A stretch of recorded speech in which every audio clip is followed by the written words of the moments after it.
начале 21 века один из ученых, этнограф и историк Леонид Алексеевич Лар много ездил по Ямалу, но некоторые места посетить он так и не смог.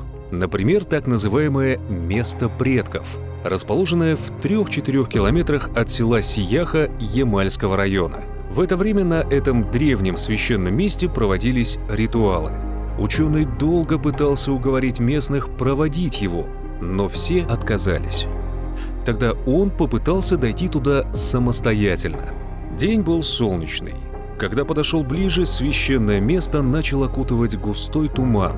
Оно исчезло. Я начал слышать странные звуки, похожие на вой животных. Потом поднялся сильный ветер. Попробовал подойти с другой стороны, снова все четко увидел. Обрадовался, уже планировал сделать зарисовки и фото, но снова опустился туман. Я безуспешно ходил кругами целый час. А потом решил отказаться от этой идеи. Описал Леонид этот случай в своем дневнике. Вернувшись в поселок, ученый начал расспрашивать стариков. Один из тех, кто отказался его сопровождать, ответил, что, видимо, не пустил хозяин этого места, и пояснил, что ездить к нему можно только зимой. Зато легенду, посвященную туманному месту, местные жители охотно рассказали. Когда-то здесь жил оленевод, на чум и имущество которого налетела буря прямо в разгар лета.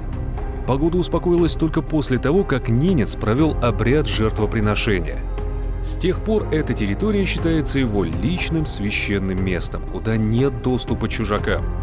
Даже ритуалы можно проводить здесь только в особенные дни. И таких мест на Ямале огромное количество. Но прежде чем мы расскажем о самых таинственных, не забудьте подписаться на канал Ямал Медиа. Здесь ты найдешь множество материалов о загадках природы, удивительных явлениях и народах нашей планеты. Ссылка в описании, а мы начинаем. В Баренцевом море есть удивительное место. Лежбище моржей на Вайгаче признаны самыми большими в мире, а в прибрежных водах резвятся киты. Здесь можно увидеть морскую свинью, высоколобого бутылконоса, кита-горбача, синего кита, северного финвала и сейвала. Но не только природными красотами известен Заполярный остров. Он овеян мифами и легендами. Коренные народы Севера считали Вайгач священным. Они верили, что жить на нем имеют право лишь божества. А все, что дозволено людям, изредка приплывать к этим берегам, чтобы поклониться богам, принести им дары и попросить разрешения на охоту и рыбалку. Поэтому на Вайгаче не осталось следов древних поселений, зато сохранились сотни идолов. Одни северные народы сменяли другие, менялись божества и верования, но Вайгач оставался священным местом. Многие народы строили здесь свои святилища. Археологи находят возле них черепа и кости жертвенных животных, монеты со всего света и множество артефактов. А до наших дней на мысе Дьяконова сохранилось главное святилище ненцев, поражающее своим размахом. Главу всех божеств семиликого Васака окружает целая свита из 400 небольших деревянных и 20 каменных идолов. Вайгач уникален по богатству культурного наследия. Рядом с древними идолами высятся поморские кресты. Они напоминают, что через Заполярный остров когда-то проходил путь поморов к златокипящей Мангазии. Этот первый русский город в Сибири, овеянный ореолом тайны, долго оставался самым крупным центром, где сходилось множество торговых путей. Удивительное дело, не только на самом острове, но даже рядом с ним никто никогда не селился. Это место считается слишком священным, и даже сейчас на Вайгаче образован природный заказник. Исследователь Леонид Лар рассказывал, что на Ямале очень много священных мест с благоприятной энергетикой. Условно их можно назвать местами силы. Например, в тундре между селами Мыс Каменный и Новый порт Ямальского района не только местные, но и путешественники чувствуют себя прекрасно и продуктивно работают. Один из исследователей рассказывал, что на одно из священных мест там он набрел случайно, услышав в тундре звон колокольчика. Наверное, его раскачал ветер, будто приглашая в гости. А еще многим людям очень комфортно на острове Белый. Там находится жертвенник хозяина острова сэра Ири, белого старика. Это святое место для всех ненцев, к нему приезжают даже из других регионов. Там есть идолы, куча жертвенных рогов и черепов, много священных нарт. Еще одно священное место находится у реки в нескольких километрах от села Сюнай-Сале в Ямальском районе. По местной легенде, здесь жила богатая женщина, с родными которой случилось несчастье. От отчаяния она потеряла разум, а на этом месте выросли 5 лиственниц по числу ушедших от нее в другой мир. Кстати, это дерево считается у ненцев священным. После смерти хозяйки за силой и успокоением сюда приходили в основном женщины. Некоторые потом рассказывали, что иногда им являлась седая старуха. Я пошел туда один. В то время от чума там еще оставались шесты. Рядом было много сундуков. Кровных жертв я не принес. В качестве дара положил продукты и монетки. Старуху я не увидел, может, она является только женщиной, но энергетику места почувствовал. Был какой-то необычный шум, но не от ветра. И еще странное ощущение кружения вокруг, и как будто тебя самого крутит, рассказывал один из путешественников, посещавших это место силы. Но не все места дарят людям покой и благодать. В Приуральском районе около поселка Щучье есть озеро, прозванное Черным. На берегу стоят 2 камня, словно охраняющие водоем, и каменный идол хозяйки места, повязанный платочками. Старожилы говорят, что иногда у озера можно увидеть образ старухи. Вода в озере черная, как краска. Даже если предположить, что темнота появилась из-за того, что озеро очень глубокое, цвет неестественный. А еще на поверхности порой плавает мертвая рыба. Возможно, все это связано с какими-то природными факторами, а не с хозяйкой места. Но находиться там очень некомфортно. Те, кто побывал на Черном, сходятся во мнениях. В воздухе чувствуется какое-то движение, как будто что-то происходит, а ощущение совсем не радостное. Еще один известный ямальский историк-краевед, писатель Вадим Гриценко из Надыма, рассказывает о необъяснимых случаях, которые с ним происходили на Ямале. Один из них произошел на мысе Жертв, который находится в Обской губе, в нескольких километрах западнее устья реки Надым. Еще его называют «святым мысом», по-ненецки «Хабидя-Сале». Это место считается одним из значимых мест в жертвоприношения коренных ямальцев из рода Няданге.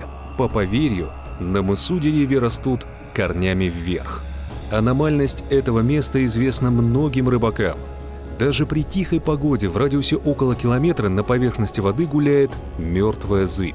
Меняется направление течений. В зависимости от температуры воздуха и ветра из ниоткуда может прийти такая волна, что захлестывает лодку. В первый раз Вадим Гриценко отправился с друзьями на мыс Жертв в начале 2000-х годов. Путешественник взял с собой фотоаппарат и видеокамеру. Пока плыли на лодке по реке, без остановки шел дождь.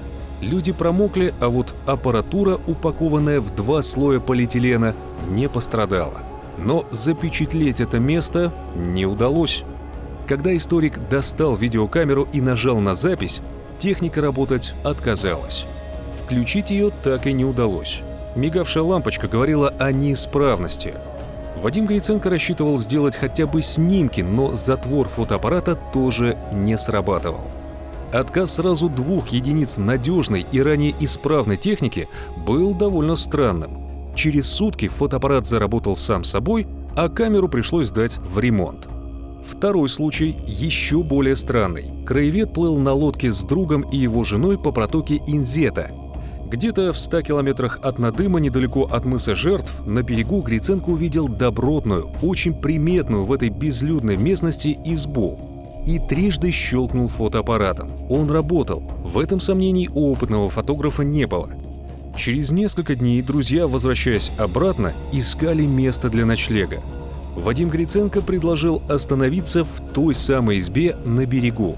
Товарищ ответил, что этого делать нельзя. Хозяин жилища в нем умер, и узнали об этом не сразу.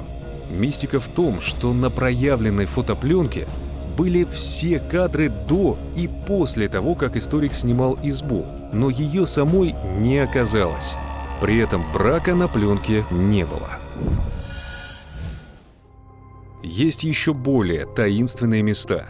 Так, в 18 километрах восточнее села Кутап-Юган Надымского района, на берегу Обской Кубы, располагается ненецкое стойбище Ярцанги. Когда-то оно было густонаселенным, сейчас там почти никто не живет. На территории около стойбища расположено сразу два священных места. Одно на краю обрыва, где на лиственницах висят уже очень давно покрытые мхом черепа оленей. Неподалеку находится сравнительно новое стойбище, которое появилось 40-50 лет назад. В отдалении от Чумов в Лощине есть рощица из небольших лиственниц. Там расположено второе священное место Есяся-Дэй, название которого переводится как «железный идол». К одному из деревьев прислонен железный топорик, а на ветках повязаны разноцветные лоскутки. Под лиственницей лежат монетки и много бутылок. Пустую тару тут оставляют, поскольку со священных мест ничего уносить нельзя. Запрещено также собирать там дрова, грибы и ягоды. Местная жительница объяснила, что места эти непростые. Однажды соседская женщина рассказала ей, что вышла ночью из чума и увидела себя со стороны, как она идет в эту рощицу. Через несколько дней эта женщина умерла. Старожилы считают, что в ту ночь она увидела, как от нее уходит здоровье. После этого случая люди стали приносить сюда дары. Но об одном из самых пугающих случаев рассказали жители Красноселькупского района, самого отдаленного и труднодоступного на Ямале. Молодой ученый-этнограф из Санкт-Петербурга однажды ослушался советов стариков, за что был наказан. Именно в этом районе расположены чертовы озера, священные места для ненцев. Озера эти очень странные. Мало того, что вода в них иногда даже зимой вдруг нагревается до плюс 10, происходят там и иные необъяснимые вещи. Видели в районе чертовых озер маленьких человечков, которые заводят охотников в непроходимые дебри тайги. Рассказывают о странных звуках, как будто кто-то окликает человека по имени, а повернешься — нет никого. Стихия и та отмечает эти места. Если вокруг озера идет дождь, то на воду не упадет ни капли, и наоборот. Петербургский этнограф собрался поехать на чертовы озера, чтобы самому убедиться в их феноменальности. Старики предупреждали его, что время он выбрал неподходящее. Рыба шла на нерест, а значит, можно было потревожить духов. Ученый не послушался. Добрался до озер, сделал множество фотоснимков и вернулся. И начал хвастаться тем, что он цел и невредим. Но спустя некоторое время на его руках стали появляться открытые раны, которые долго не заживали. Вернее, зажив в одном месте, появлялись в другом. Врачи сбились с ног, придумывая лечение. Некоторые из записанных случаев наверняка можно объяснить с научной точки зрения. Но не все, что происходит в таинственных местах силы, подвластно человеческому разуму. Да и стоит ли пытаться понять, откуда берутся видения в тумане, почему отказывает исправная техника и кто бьет в невидимый колокол? Или просто поверить знающим старожилам, которые живут в этих удивительных местах уже много лет?